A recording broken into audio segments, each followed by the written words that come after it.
Okay, ముందుగా IT tutorial classes YouTube channel స్వాగతం. ఈ వీడియోలో మనం మోటార్ మెకానిక్ మరియు డీజిల్ మెకానిక్ వారికి ఈ సిసి ఇంజన్ని ఎలా క్యాల్కులేట్ చేస్తారనే విషయం గురించి తెలుసుకున్నాము. అయితే ఇక్కడ నేను ఒక ప్రీవియస్ క్వశ్చన్ తీసుకొని దాన్ని ఎక్స్ప్లెయిన్ చేయబోతున్నాను, చూద్దాము. అయితే ఈ క్వశ్చన్ని 2019 జనవరిలో డీజిల్ మెకానిక్ వారికి అడగడం జరిగింది. ఇక్కడ ఏమని అడిగారంటే క్వశ్చన్ నెంబర్ 3 చూసినప్పుడు ఏ 4-cylinder engine has a capacity of 1.2 litre, the CC of engine is dash అని అడిగారు. సో ఇదే క్వశ్చన్ నేను ఇప్పుడు ఎక్స్ప్లెయిన్ చేస్తున్నా, ఎలా క్యాలిక్యులేట్ చేస్తున్నాను చూద్దాం.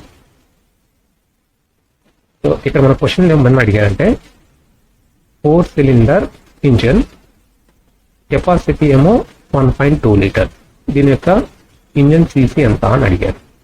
సో ఇక్కడ ఆన్సర్ చూసినప్పుడు మనం 1 litre is equal to 1000 CC అన్నప్పుడు మనకి ఇక్కడ క్వశ్చన్లో 1.2 లీటర్స్ అని అడిగారు. సో ఇక్కడ మనం ఏం చేస్తాము, 1.2 లీటర్స్ ఇంటూ 1000. సో ఇప్పుడు ఎంత అవుతుంది, ఇది 1200. ఓకే, ఇంతవరకు అయిపోతుంది. నెక్స్ట్ స్టెప్లో ఏం చేయాలంటే మనకి ఇచ్చిన సిలిండర్లు ఎన్ని అని చూడాలి. సో ఇక్కడ మనకు 4 సిలిండర్ ఇచ్చారు.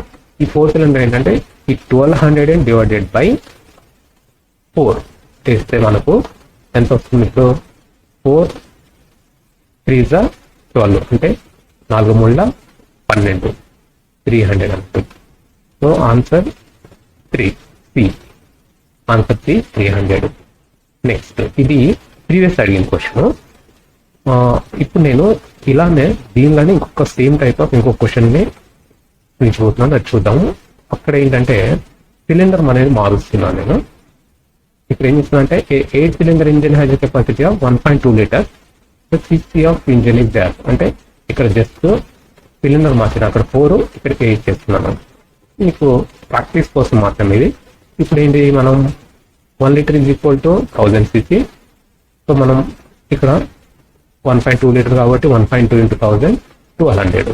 ఇక్కడ మనకు సిలిండర్లు ఎన్ని, 8. సో 1200 డివైడెడ్ బై 8 వేసినప్పుడు మనకు 150 అనేది ఆన్సర్, డి ఆన్సర్ అవుతుంది. నెక్స్ట్ ఇంకొక మోడల్లో, ఇది కూడా ప్రాక్టీస్ కోసమే. ఇక్కడ ఏం చేస్తున్నాను అంటే నేను కెపాసిటీ మారుస్తున్నాను, అంటే 1.2 లీటర్స్ బదులు 1.4 లీటర్స్ అని తీసుకున్నాను కెపాసిటీ.